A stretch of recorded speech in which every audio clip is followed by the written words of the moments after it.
Pessoal, nessa terceira e última parte da aula sobre citologia e envoltórios celulares, a gente vai falar sobre o último processo de transportes através da membrana que ocorre de maneira passiva, não tem nenhum tipo de gasto energético. É a chamada difusão facilitada.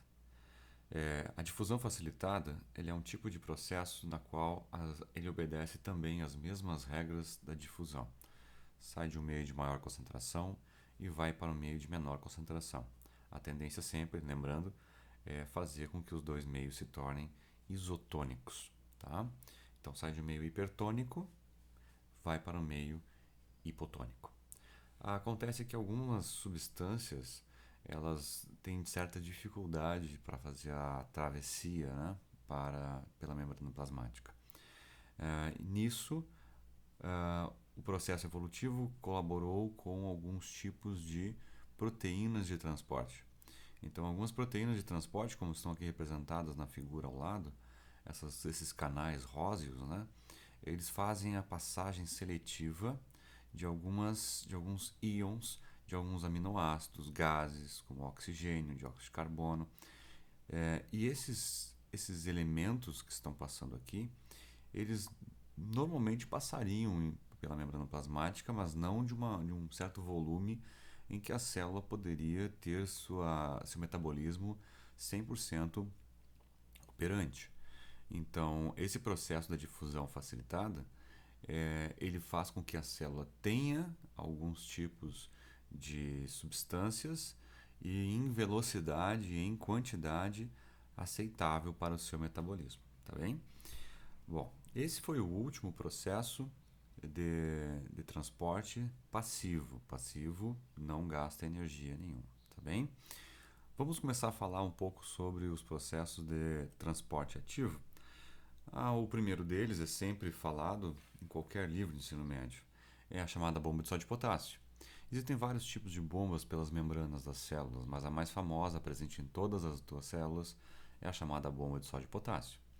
Vamos entender um pouquinho o que significa essa relação entre os dois íons, tá? O íon potássio ele é um íon bastante importante na síntese das proteínas. Então, todo o processo de construção proteica, enzimática, que é uma proteína, sempre lembrando, algum tipo de proteína que opera na membrana plasmática, qualquer proteína fibra muscular, o íon potássio vai estar lá. Tá? Já na respiração celular, ele também vai atuar no processo energético. E a gente vai ver isso logo em seguida, que no segundo trimestre, como que ele opera lá. Tá? Então a importância dele dentro da célula é muito grande. Assim como o íon sódio.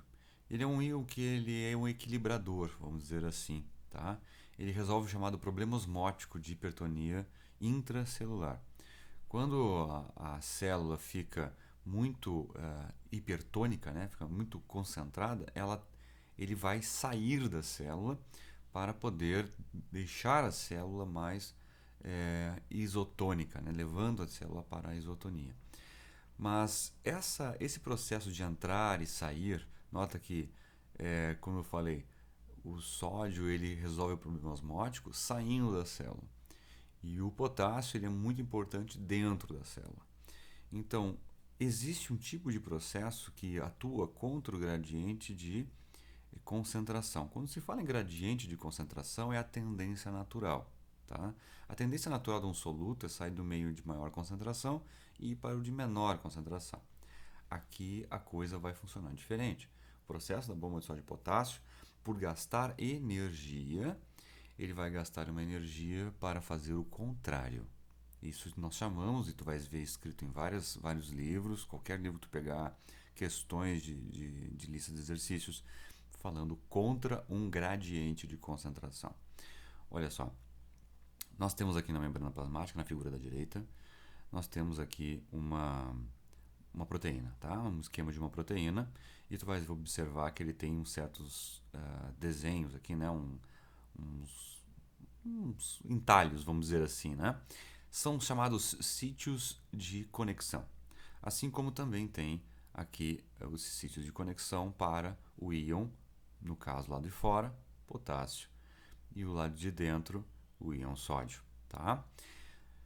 Como é um processo que ele é ativo, a concentração do íon sódio ele vai ser sempre, praticamente sempre, maior do lado de fora, tá? Do que do lado de dentro. O íon potássio ele é importante aqui dentro. Então a tendência é a seguinte: como o sódio ele é facilmente absorvido pela célula por outros canais, a bomba de sódio e potássio vai fazer o seguinte: vai gastar energia, tá? Energia para fazer com que esse sódio conecte-se nos sítios adequados para ele, utilizando um íon, uma estrutura, né? Fosfato, advinda do ATP, tá? Ele vai gastar um íon fosfato que vai se conectar na proteína que está aqui representada. Quando esse íon fosfato advindo do ATP, que são trifosfato, né? Só para lembrar, ATP significa trifosfato adenosina, trifosfato. Então, um dos fosfatos sai, desconecta desse trifosfato, conecta-se aqui na proteína e essa proteína fica energizada. Agora, este sódio, este que está aqui e este que está aqui, vão se conectar nos sítios de conexão e vai jogar esse sódio para fora.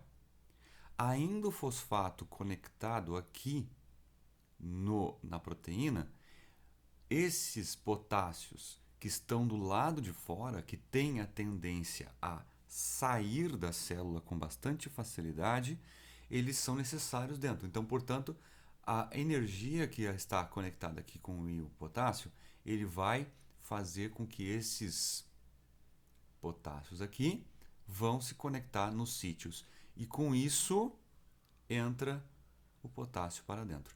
Então, a partir do momento que saiu o sódio, vai entrar o potássio. Tá? Tem uma animação aqui logo em seguida que a gente vai tem um áudio, mas eu vou tentar ver se baixo um pouquinho o volume dele, que ele é meio chatinho, tá? Ver se funciona. Ele tem uma legenda, olha só. Então os triângulos nas pirâmides são os potássios, sódios nas bolinhas. Olha lá, conectou o sódio, mas para fazer a inversão, olha só, trifosfato, um fosfato fica, o difosfato está aqui e mudou a conformação da proteína. Ele vem, se solta agora, olha só, se solta e fica esperando uma conexão.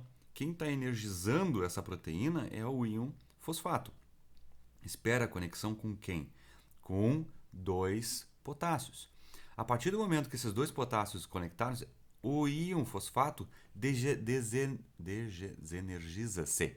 E ele sai da proteína, mudando a conformação dela. Com isso, os potássios entram. Isso funciona em vários tipos de células do teu corpo. O processo se repete sempre. É um processo com pouca energia? Usa só um fosfato? Sim, pouca energia. Ele vai continuar sempre acontecendo em todas as minhas células a qualquer momento? Sim, a todo e qualquer momento. O simples fato de tu estares aqui observando e raciocinando e pensando a respeito disso, quer dizer que os teus neurônios estão trabalhando ok. Quer dizer que o teu processo de bomba de sódio e potássio aqui do teu cérebro está funcionando, tá? Então, esse é um processo, gurizada, que ele é bastante importante. Qualquer tipo de estudante de ensino médio, qualquer avaliação, muitas das vezes, que aconteça em provas de seleção, Enem, vestibular e tal, é importante. Todo aluno de ensino médio precisa saber como funciona uma bomba de sódio e potássio, qual a importância dela, tá bem? Bom, o segundo e último processo com gasto energético são as chamadas endocitoses e exocitoses. São os chamados transportes por vesículas, tá? Transporte ativo por vesículas. Quando se fala em vesículas, quer dizer que ocorrem formações de bolsas. E todas essas bolsas são interiores à célula. Todas elas têm fragmentos da própria membrana plasmática. Tudo isso para poder fazer a agregação de grandes partículas, tá? Bom, a gente conhece como a primeira, né? A primeira delas, vamos falar dos processos que colocam essas grandes partículas para dentro, a chamada endocitose. Endo, dentro, citose, o processo que coloca para dentro da célula, tá? O primeiro deles é a pinocitose, que quase todas as células fazem, tá? Quase todas as células fazem alguns tipos de processos para englobamento de substâncias pequenas, tá? Por exemplo, mesmo assim, né, são grandes para a célula, né? Polissacarídeos, se fosse muito pequena, só para deixar claro, se fosse muito pequena, por exemplo, como aminoácido, como íons, aí passava por bomba de sódio e potássio, como nós vimos anteriormente. Então, polissacarídeos, tá? São moléculas um pouquinho maiores. Proteínas que são dissolvidas em água, tá? Grandes moléculas, grandes. A tua célula sempre vai preferir buscar o aminoácido, mas existem momentos em que não existem certos tipos de proteína que não são permeáveis por bomba de sódio e potássio. Então, tu precisas colocar essas proteínas para dentro através do processo de pinocitose, tá? Todas elas envolvem a utilização do elemento da molécula água, tá bom? Então, a pinocitose ocorre em um processo chamado de invaginação. O que significa isso? Quer dizer que através da membrana plasmática, essa membrana baixa, olha aqui, ó, ela baixa para englobar a água com a substância que está ali envolvida, polissacarídeo, pode ser proteína, tá? Envolve, olha, começa a envolver, a membrana envolver e fechar, formando uma vesícula. Essa vesícula tem parte de membrana plasmática e aqui dentro tem todo o conteúdo. O que vai acontecer com isso? Será digerido pelo sistema fagocitário, pelo sistema digestório da própria célula, um processo que nós vamos ver futuramente, tá bem? Já aqui embaixo nós temos, por exemplo, a fagocitose, tá? São células que vão fazer processos de englobamentos, tá? Processos de formação de vesículas, que são células especializadas. Elas englobam praticamente micro-organismos inteiros. Então é algo muito maior do que um polissacarídeo, tá? Do que uma proteína. Então, por exemplo, essas células que estão aqui, essa célula, na verdade, que está sendo demonstrada aqui, ela emite aquilo que nós conhecemos como pseudópodes. Aquela mesma palavra que tu aprendeu lá pelo 7º ano, que as amebas faziam. As amebas fazem esse processo aqui, para poder se alimentar. Elas fazem o processo de fagocitose, tá? Elas englobam uma partícula grande, tá? Um pedaço vegetal, um pedaço de alga, e fazem o processo depois de formação do vacúolo digestivo, onde vai um grupo de enzimas que estão presentes numa organela chamada lisossomo. Nós vamos conhecer essa organela mais à frente, portanto, só para deixar claro, tá, pessoal, um parênteses aqui. Esse processo de fagocitose e pinocitose, ele novamente será falado quando nós falarmos de organelas citoplasmáticas, tá? E aí tu vai entender como acontece todo o processo de digestão celular. Aqui acontece o englobamento, o fechamento, e aqui, ó, formando uma bolsinha, tá?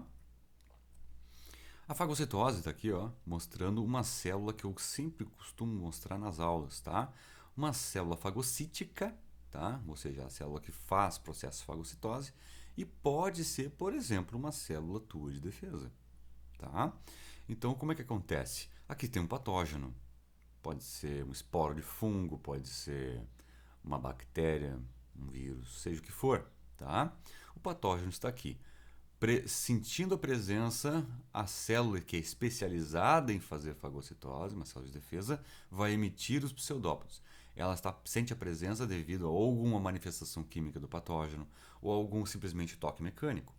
Então, os pseudópodos envolvem os patógenos, fecham, tá, os patógenos numa bolsa, é trazido para o meio do citoplasma, está aqui o processo de fagocitose, ó, e o lisossomo, uma organela, que nós vamos conhecer a origem dela, tá? Que tem enzimas digestivas, conecta-se no vacúolo digestivo, digere e faz o processo de eliminação dos restos, tá? Essa eliminação dos processos finais aqui, né, dos resíduos, que é expelido pelas células, chamamos então de para fora, citose. A célula quando coloca o elemento para fora, o resto que não tem mais o que se fazer, tá? Se isso aqui for nutritivo, será aproveitado pela célula. Se não for, pode ter causado algum tipo de doença, coisa do tipo, pode causar autodestruição da própria célula. Depende. Normalmente, algumas células que são de defesa, elas são meio kamikazes, elas até mesmo podem se matar para proteger o sistema. Tá? Já aqui um desenhozinho para finalizar a parte da pinocitose, tá? A parte de englobamento, olha só, uma invaginação, as substâncias estão aqui e forma a chamada vesícula pinocítica, tá? Uma vesícula, uma pequena bolsinha que está aqui. Para finalizar aqui o processo, todo esse processo ele tem que jogar para fora, não se coloca só para dentro, se coloca para fora também, aquilo que não presta principalmente. A para fora, citose, são normalmente células excretoras, tá? Então células excretoras, principalmente, aqui como estou aqui falar para vocês, principalmente células que têm capacidade de fazer isso. São, por exemplo, o pâncreas, secretando insulina e glucagon, por exemplo.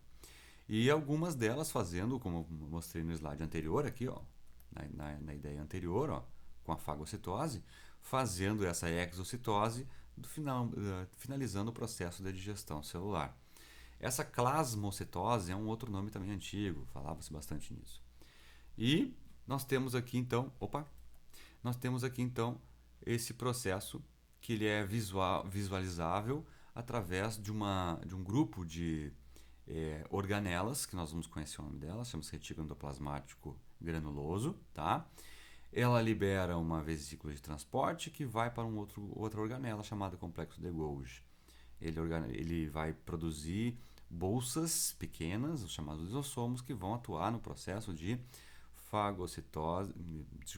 digestão, né, das células e, posteriormente, uma eliminação do resíduo. Esse processo que está aqui é a liberação. Isso aqui é a exocitose. Tá? No caso do pâncreas, que foi citado aqui, quem está produzindo a insulina e o glucagon é o retículo endoplasmático granuloso das células do pâncreas. Tá? Então ele produz, o Golgi armazena e secreta essas bolsinhas lisossômicas, tá? Conforme direto para o sistema da corrente sanguínea, para poder fazer a liberação dessa insulina, a penetração depois da glicose na célula e tudo mais. Tá? O glucagon também tem um efeito antagônico. Muito bem. Só para deixar claro, não te preocupa que isso aqui nas próximas aulas estarão mais claras para ti. Esse processo principalmente com essas organelas aqui. Tá? Bom, sempre vale a pena deixar claro. Fica atento nas fichas de resumos. Novamente, pessoal, as fichas de resumos, elas são um guia para tu construir o teu caderno, tá? Não tem outra receita. Tu tem que construir o teu caderno. Essa construção é o teu estudo. Teu caderno vai ser a tua linha de pensar. A tua linha de pensar eu estou te ajudando. Estou tentando conduzir tua linha de pensar através das perguntas das fichas de resumos, tá? Então toda a resposta está no livro. Tu vai para o livro, tu vai ver que o livro tem mais informação às vezes do que eu estou dando aqui. Às vezes está uma informação um pouquinho para um lado, um pouquinho para o outro, mais à frente, mais atrás. Isso é só simplesmente um conceito meu, de professor Eduardo, de que tem que ou vai mais para cá, ou vai mais para lá, posso dar isso aqui antes, posso dar isso aqui depois. Depende, mas será dado. Alguns tipos de conteúdos não são pertinentes para o nosso ano hoje em dia, tá? Atenção também nas listas de exercícios que vão ser postadas logo em seguida, com o gabarito principalmente, tá? Elas vão estar lá com o gabarito. E fica aí atento também aos podcasts. Alguns tipos de podcasts que eu vou começar a postar, elas falam de temas que tangenciam o assunto. O que significa isso? Alguns temas que são do cotidiano, então que tem a ver com o conteúdo que vocês estão vendo. Algo que eu não coloquei aqui listado, mas fica bem atento. Eu vou normalmente mandar mensagem para vocês pelo Moodle, para que vocês se atentem quando tiver uma aula de explicação de alguns exercícios. Alguns exercícios das listas eu sei que são um pouquinho mais puxados. Então eu vou gravar um vídeo mostrando como que se executa esses exercícios, tá bem? Pessoal, nossa prova, só para lembrar, está perto. Mandei mensagem para todos no Moodle. Estudem. Bom dia para todos.